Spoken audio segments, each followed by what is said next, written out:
आज हम एक बहुत ही दिलचस्प केस को समझने वाले हैं। एक ऐसा फाइनेंशियल सौदा जो कानूनी तौर पर सही भी लग सकता है और नाजायज भी। मतलब बिल्कुल एक पतली सी लाइन है दोनों के बीच। तो सवाल सीधा सा है, क्या ये लोन जिसकी शर्तें इतनी सख्त हैं वाकई में एक अनफेयर जाल है?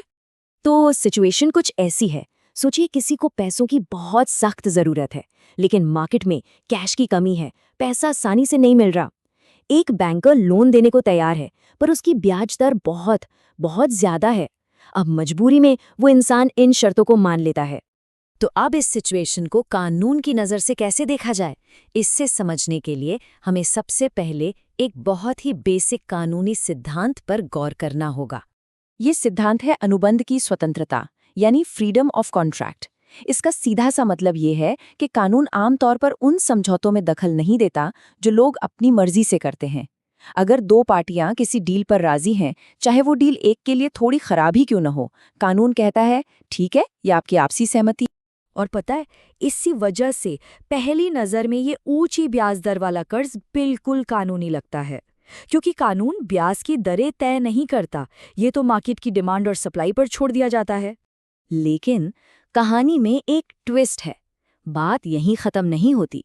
कानून में एक बहुत जरूरी अपवाद, एक एक्सेप्शन भी है, और इसे कहते हैं आर्थिक दबाव या इकोनॉमिक ड्यूरेस। इसको एक तरह का कानूनी सेफ्टी नेट समझिए, जो शोषण से बचाता है। ये तब काम आता है जब कोई किसी की मजबूरी का फायदा उठाकर उसे एक अनफेयर डील में धकेल देता है। अब ये स्लाइड देखिए, ये इस पूरे मामले की जड़ है। यहाँ दो कानूनी सोच आपस में टकरा रही हैं। एक तरफ है लोगों की अपनी मर्जी से फैसले लेने की आज़ादी, और दूसरी तरफ है कमजोर लोगों को शोषण से बचाने की जिम्मेदारी। यही तो असली कश्मकश है। तो फिर हम ये कैसे तय करें कि हमारी कहानी में असल में क्या हो रहा है? खैर, इसके लिए एक बहुत ज़रूरी लिटमस टेस्ट है जो इस पहेली को सुलझाने में हमारी मदद करेगा। चलिए इसको थोड़ा आसान बनाते हैं। एक होता है सख्त सौदा। ये मार्केट की सच्चाई दिखाता है। अगर बाजार में पैसा कम है तो ब्याज दरें सबके लिए बढ़ेंगी। ये मुश्किल सौदा है, पर है कानूनी। दूसरी तरफ है आर्थिक दबाव। ये तब होता है जब कोई मार्केट का नहीं, बल्कि किसी इंसान की खास मजबूरी का फायदा उठाकर उस पर नाजायज शर्तें थोप देता है। और यही इस पूरे विश्लेषण का निचोड़ है। सबसे बड़ा सवाल यही है, क्या ये ऊंची दर मार्केट की वजह से है या फिर ये शोषण का नतीजा है? तो अब जब हम इन कानूनी सिद्धांतों को समझ गए हैं, तो चलिए अपनी ओरिजिनल सिचुएशन पर वापस चलते हैं और देखते हैं कि नतीजा क्या निकलता है। तो चलिए इस केस को स्टेप बाय स्टेप देखते हैं। पहला, एक ऑफर था और उसे स्वीकार भी किया गया, बिल्कुल सही। दूसरा, जो ऊंची ब्याज दर थी वो इसलिए थी क्योंकि पूरे मनी मार्केट में ही तंगी थी, ऐसा नहीं था कि सिर्फ इसी एक इंसान को टारगेट किया जा रहा हो।